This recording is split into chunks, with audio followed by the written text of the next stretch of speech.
PR নিয়ে সরকার ও নির্বাচন কমিশনের সঙ্গে আলোচনায় বসতে আপত্তি নেই, তবে জুলাই সনদ অনুযায়ী নির্বাচন না হলে আগামী নির্বাচনও অতীতের পুনরাবৃত্তি হবে বলে মন্তব্য করেছেন জামায়াতে ইসলামী নায়েবে আমির ডক্টর মোহাম্মদ আব্দুল্লাহ মোহাম্মদ তাহের। শনিবার চৌদ্দগ্রাম উপজেলা মুন্সিরহাট ইউনিয়নে নির্বাচনী দায়িত্বশীল সমাবেশে এ মন্তব্য করেন তিনি।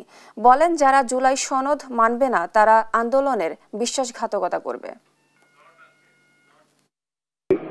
এবং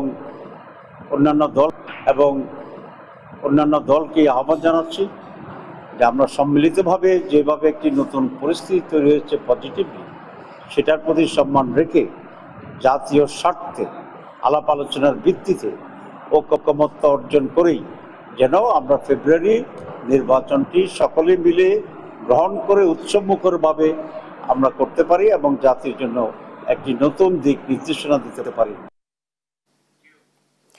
আগামী জাতীয় নির্বাচনে আওয়ামী লীগের ক্লিন ইমেজের নেতাদের মনোনয়ন দেবে জাতীয় পার্টি, জানালেন দলটির কো চেয়ারম্যান মোস্তাফিজার রহমান মোস্তফা।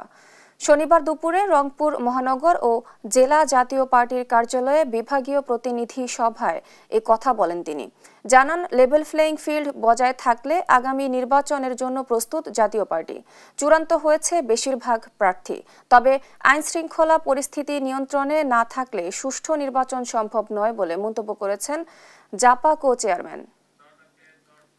জাতীয় পার্টি যখন সুষ্ঠু পরিবেশ থাকে তাহলে অবশ্যই জাতীয় পার্টি নির্বাচনে অংশগ্রহণ করবে।